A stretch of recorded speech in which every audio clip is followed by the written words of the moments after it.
반갑습니다. 고려대학교 수학과의 오승상 교수입니다. 현재 수학과와 데이터과학과에서 딥러닝과 강화학습을 강의하고 있습니다. 그리고 딥러닝과 수학이라는 DLMS 팀을 운영하고 있습니다. 그러면 저와 함께 딥 리인포스먼트 러닝, 강화학습에 대해서 배워보겠습니다. 오늘 영상에서는 다이나믹 프로그래밍에 대해서 배우겠습니다.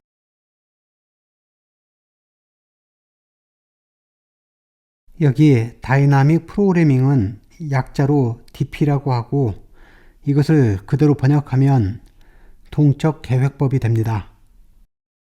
1950년대에 리차드 벨만에 의해서 소개가 되었는데 이것은 여기 있는 컴플렉스 프로블럼, 복잡한 문제를 풀기 위한 방법 중에 하나로서 이 복잡한 문제를 여러 개의 간단한 문제로 나눠서 효율적으로 계산하는 방법이 됩니다. 그래서 다이나믹 프로그래밍은 여기 세 가지 핵심 요소들로 구성이 되어 있는데 이 세 가지 방법을 통해서 복잡한 문제를 단순한 문제로 바꾸어서 계산을 하게 됩니다. 여기 각각에 대해서 간단히 설명을 해보겠습니다. 첫 번째는 서브스트럭처입니다. 이것은 원래의 오리지널 프로블럼, 이것은 여기서 말하는 이 컴플렉스 프로블럼을 말하죠. 원래 복잡한 문제가 있는데 이 복잡한 문제들을 간단하게 표현된 여러 개의 서브 프로블럼들로 디컴포즈를 시킵니다.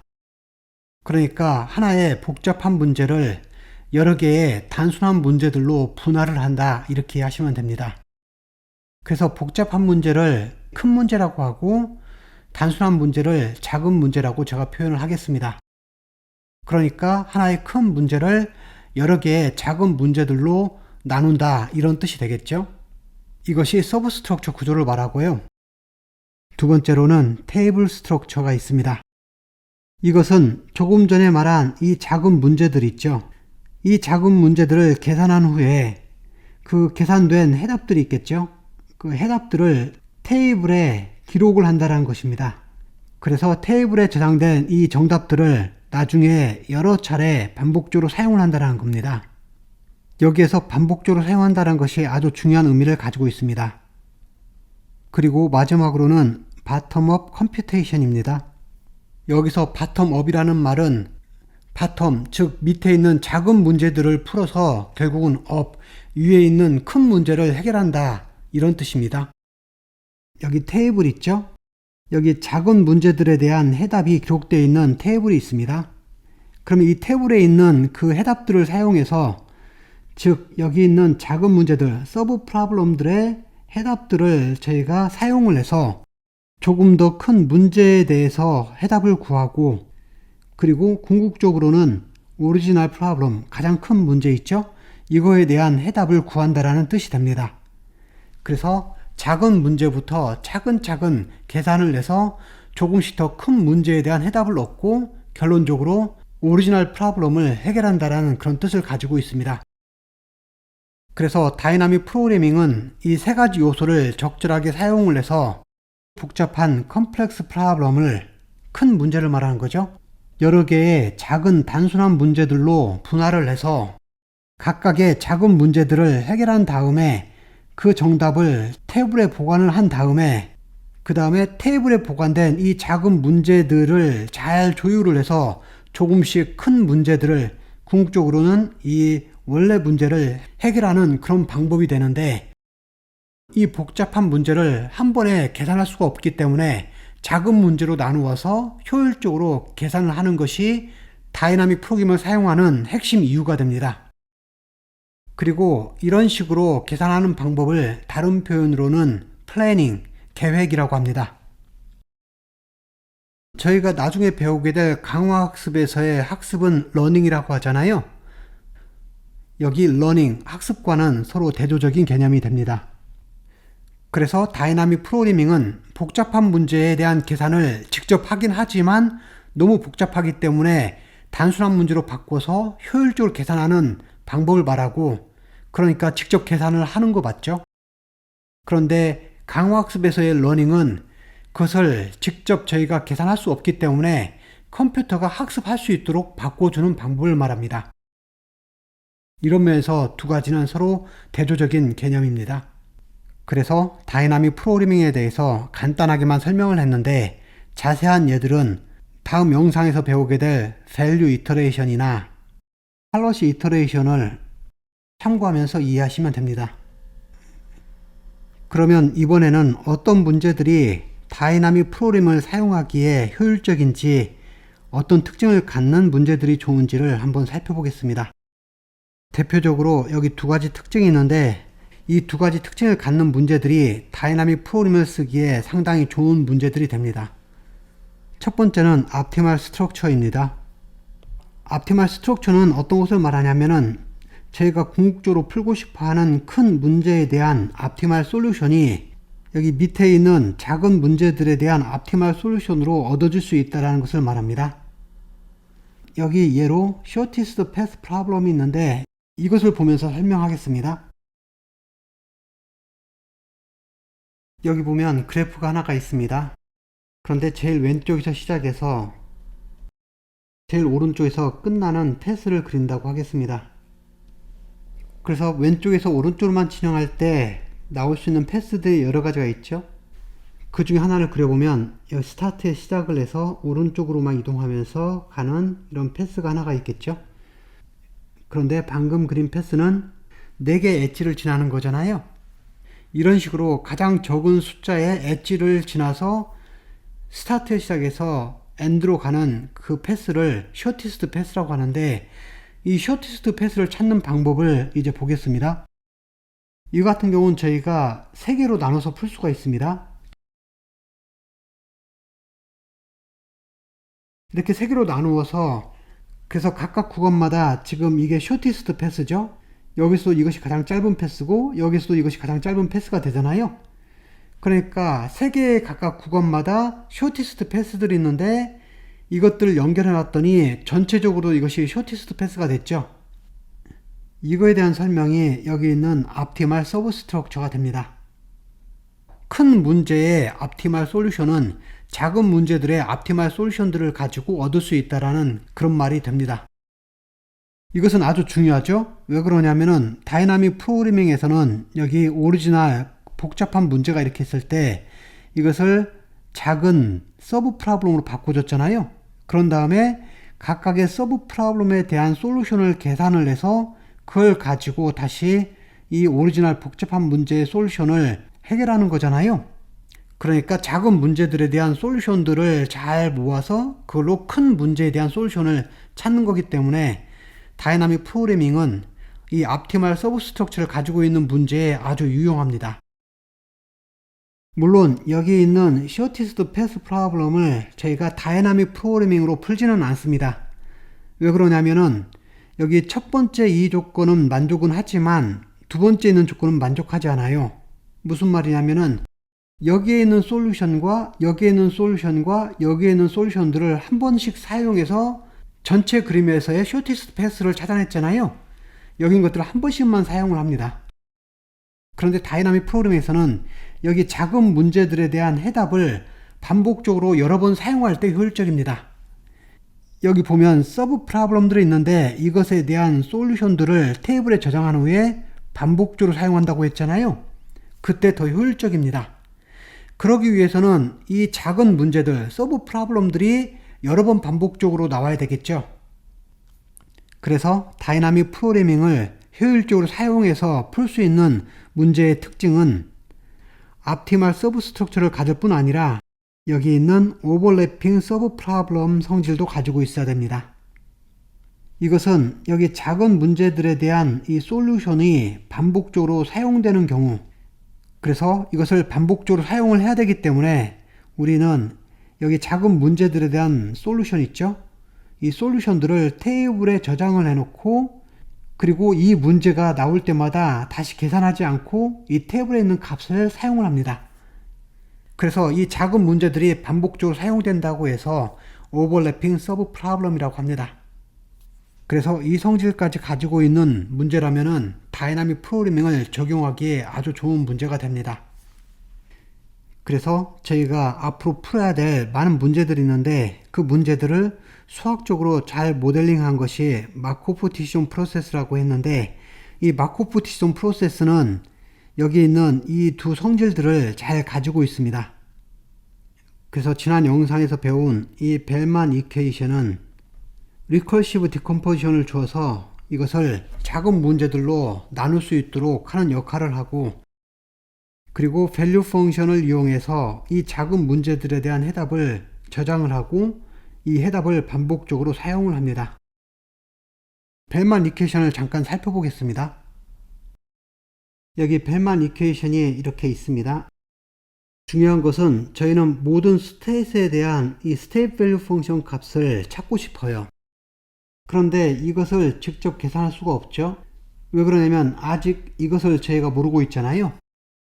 그래서 저희는 여기 점화식을 이용해서 이것을 점점 업데이트해서 찾아갈 거예요. 그렇기 때문에 여기 있는 스테이트 밸류 펑션 값을 저희가 vk라고 하고, k번째 단계를 말하는 거죠. 여기 있는 스테이트 밸류 펑션을 저희가 vk 플러스 1이라고 하겠습니다. 그래서 모든 스테이트에 대해서 k번째 스텝에서의 스테이트 밸류 펑션 값을 계산을 한 다음에 이것을 사용해서 모든 스테이트에 대해서 k 플러스 1번째 업데이트한 그런 스테이트 밸류 펑션 값을 찾으려고 합니다. 그래서 여기는 현재까지 업데이트된 값이고, 여기는 다음 단계로 저희가 더 업데이트 할 값을 말합니다. 그래서 벨만 이퀘이션을 사용하기 위해서는 모든 스테이트에 대해서 현재까지 업데이트된 스테이트 밸류 펑션 값을 가지고 있어야 되고, 이것을 가지고 있으면은 모든 스테이트에 대해서 그 다음 단계의 스테이트 밸류 펑션 값들을 업데이트 할 수 있잖아요. 그렇기 때문에 여기에 있는 모든 스테이트에 대한 현재까지 업데이트된 밸류 펑션 값들이 다 기록이 되어 있어야 되겠죠. 그리고 그것을 사용해서 업데이트를 하는 거잖아요. 그 부분에 대한 설명이 이것을 말합니다. 자세한 설명은 앞으로 배우게 될 밸류 이터레이션과 팔러시 이터레이션에서 설명을 하겠습니다. 그래서 밑에 있는 설명처럼 known MDP라고 하면은 그 말은 트랜지션 프로바빌리티를 저희가 알고 있는 거잖아요. 이것은 여기서 expectation을 실제로 계산을 할 때 트랜지션 프로바빌리티를 알고 있어야만이 계산이 가능합니다. 그 말이 여기 있는 full knowledge of MDP죠. 마코프 디시전 프로세스의 트랜지션 프로바빌리티, 리워드 이런 것들을 다 알고 있는 거잖아요. 그러니까 저희가 직접 계산을 할 수 있게 되는 거죠. 그래서 저희는 다이나믹 프로그램을 이용해서 이 MDP를 풀 수가 있습니다.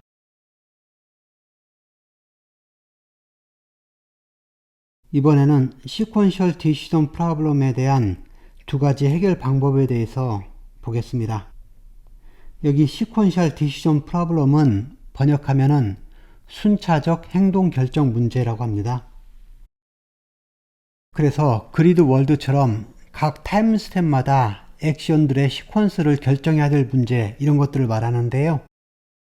이것을 수학적으로 정의한 것이 마코프 디시전 프로세스니까 여기서는 마코프 디시전 프로세스라고 이해하시면 됩니다.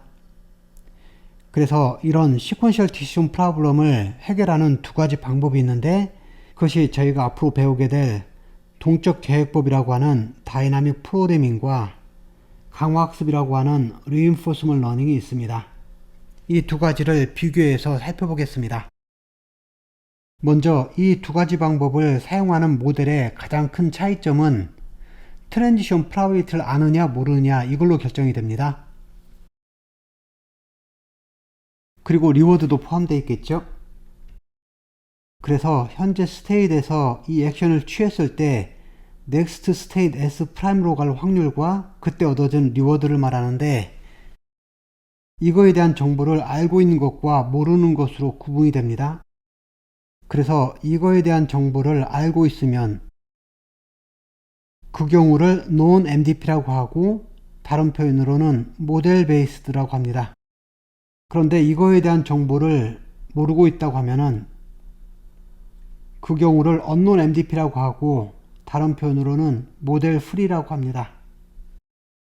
그런데 여기 벨만 이퀘이션을 이용해서 이제 문제를 해결하려고 하는데, 여기 트랜지션 프로바빌리티와 리워드를 알고 있으면은 여기 리워드를 알고 이 expectation 자체를 직접 계산을 할 수가 있잖아요. 그래서 계산을 할 수 있는 모든 정보를 다 알고 있기 때문에 저희는 플래닝을 통해서 직접 계산을 하게 됩니다. 그래서 다이나믹 프로그래밍에서는 직접 계산을 하는데 실제로는 저희가 계산해야 될 이 양들이 모든 스테이트에 대해서 계산을 해야 되기 때문에 아주 방대합니다. 그래서 다이나믹 프로그래밍에서의 여기 플래닝은 결국은 밸류 펑션들을 계산을 하는 겁니다. 그래서 조금 전에 설명한 것처럼 이 방대한 양의 계산을 하기 위해서 이것을 훨씬 작은 문제들로 분할을 한다고 했죠. 그리고 각각 분할을 해서 얻은 작은 문제들에 대한 솔루션들을 이 테이블에 저장한다고 했잖아요. 이 테이블에 저장하는 것이 바로 밸류 펑션 값들을 저장하는 거죠. 그래서 이 작은 문제들에 대해서 차근차근 해답을 구한 후에 이것들을 사용해서 즉 테이블에 저장되어 있는 이 밸류 펑션들 값들을 이용해서 전체적인 문제를 해결하는 것입니다. 이것이 다이나믹 프로그래밍이 진행하는 방식이라고 했습니다. 그런데 이 다이나믹 프로그래밍은 대표적으로 세 가지 한계점이 있습니다. 여기 세 가지 한계점이 있는데 첫 번째가 계산 복잡도입니다. 이것은 무엇을 말하냐면 원래 큰 문제가 계산이 많이 복잡하다고 했죠. 그래서 이것을 작은 문제들로 분할해서 해결한다고 했는데 그럼에도 불구하고 원래 문제가 너무도 복잡해지면은 작은 문제로 분할하는데 한계가 있겠죠. 그래서 계산 복잡도에 대한 한계점이 있고 두 번째로는 차원의 저주라는 것이 있습니다. 여기 차원의 저주는 밸류 펑션을 계산을 할 때 모든 스탯에 대한 밸류 펑션을 계산을 해야 되잖아요.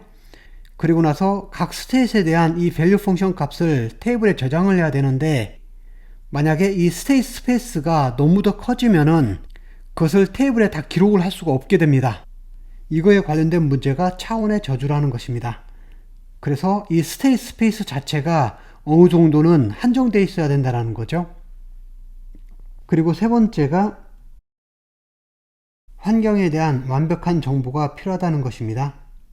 이건 무슨 말이냐면은 트랜지션 프로바빌리티나 리워드에 대한 정보가 완벽하게 필요하다는 말이 되는 거죠.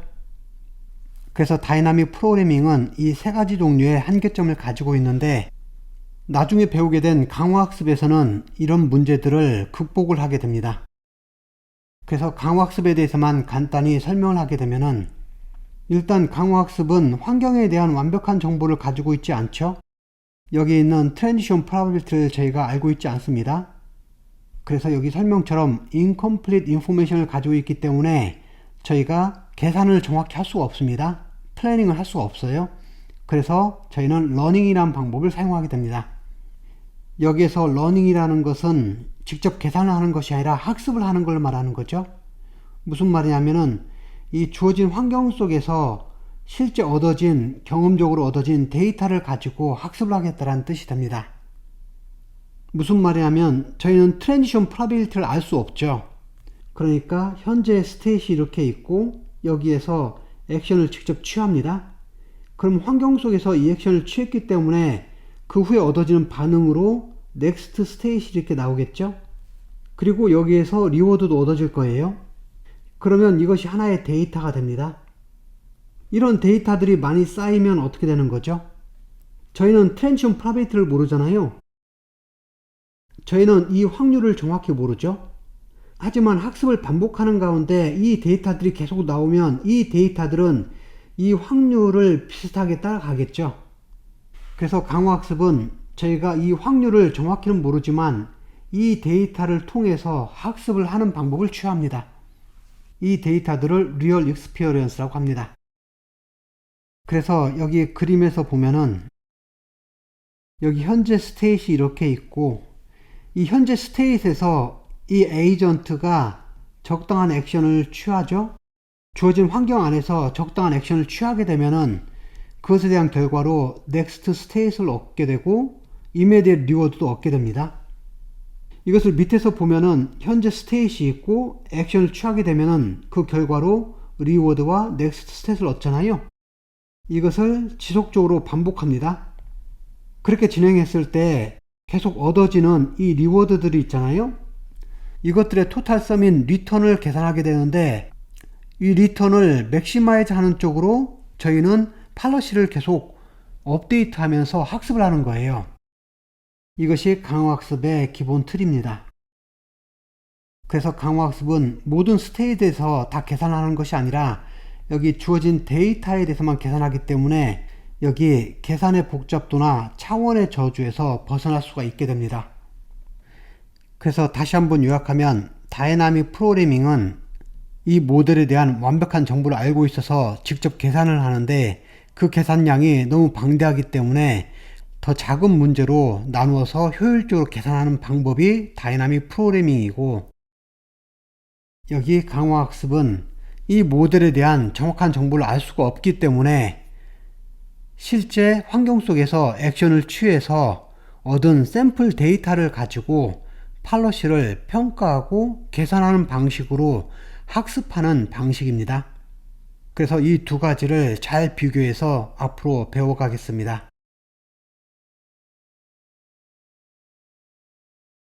앞으로 배우게 되는 대표적인 모델들을 큰 흐름만 비교해 보겠습니다.